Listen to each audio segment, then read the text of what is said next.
I just kind of unplugged for my birthday weekend. I wasn't looking at a lot of stuff, except I will say this one thing that infuriates me. I don't know if you guys saw, but Sean King, professional SJW, who has over 1 million followers and writes for several legacy media outlets, like so quote unquote reputable outlets. He just posted something over the weekend or right before the weekend. He said Tim Pool is a dangerous white supremacist and neo-Nazi.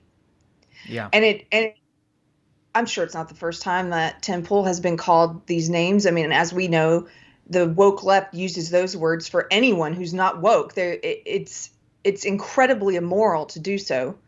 But the fact that it's being done by someone with such standing who has over 1 million followers and writes for reputable sources, I wish he could be taken down. Unfortunately, the libel, he's engaging in libel. But if libel, I was looking at the libel laws. If it's libel against a public figure, you have to also prove malicious intent, which is harder to do. So Right. someone like Nick Sandmann successfully sued Because he was just some kid. because he was a kid, and he's still got lawsuits out there, which I think he's probably going to win. By the And way, I love people are you forgot to call him Talcum X. That's the name. Taco Max, yeah. But Nick Salmon successfully sued, I think, because he's not a public figure, so he didn't have to prove intent. He just could prove the news outlets were lying about him and calling him things that he's not. These scurrilous lies, and I'm glad that he did it, because part of the reason of doing a lawsuit like that is to act as a deterrent and to deter media outlets from making these bold-faced lies, which are meant to defame and to hurt someone's entire, not just their career, but their reputation, to basically cut them off the knees. That's what it's meant to do. And when it's coming from someone with such a large following like this, I wish Tim Pool would do a lawsuit. I wish, because I think people would contribute to it, just to make an Probably. example of shrinking. Probably. Anyway. I mean, the interesting thing. So I have this. He was retweeting here. Let me find. He was retweeting this thing from. There's an account called Tim Pool Clips, which is not run by Tim Pool, which is it's critical of Tim Pool.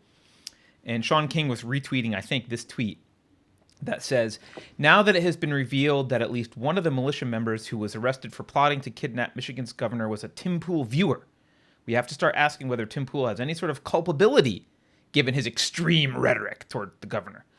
They're showing like Tim Pool says she's evil.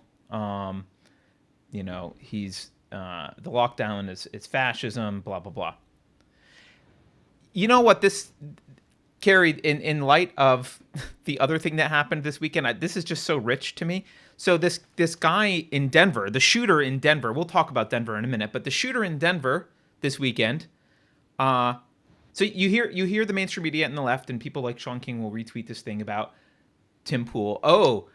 This guy, these guys involved in the plot watched Tim Pool.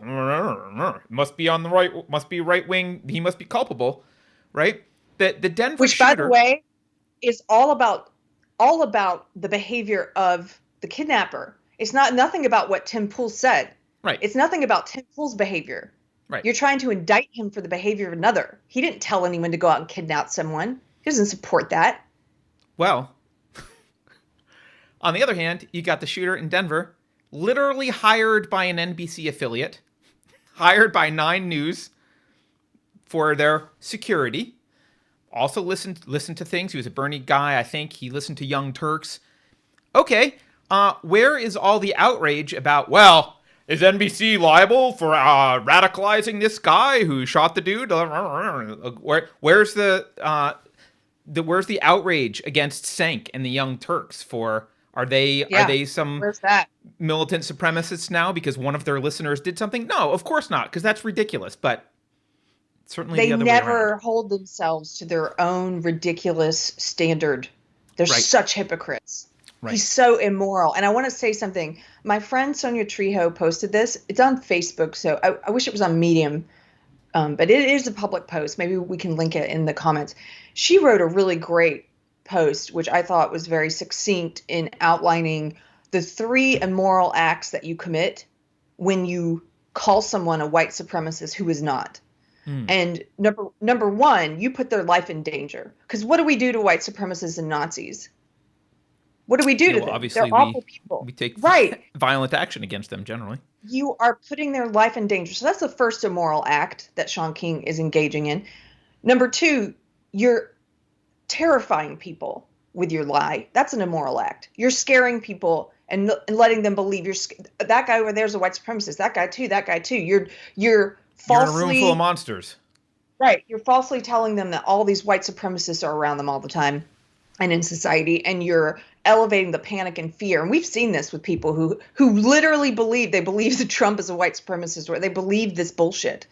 That's an immoral act. That's number two. And then third, and I think the worst immoral act that she outlined, and this is the one I've talked about before, is you belittle everyone who's died as a result of Nazism, as a result of genocide, racial genocide. You trivialize that. You trivialize white supremacy and you render it meaningless. You exploit the death of millions of people. You shit all over that. You shit all over those people. And why? So you can score like cheap political points and engage in lies and hyperbole. That's probably the most immoral of the three. Yeah, you also provide cover for actual white supremacists, because now people learn to not trust that word or that categorization anymore because it's being misapplied. So now suddenly people who actually do have those vile beliefs can get to fly under the radar because no one's paying attention to them anymore because they don't believe you. Yeah. It's disgusting, and I wish that he could be held accountable for it, for engaging in libel of that magnitude. Yep. Lying is an attempt to fake reality, and faking reality always has negative consequences, and that's why it's immoral.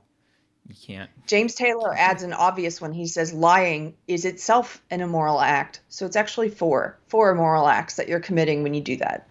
Yeah.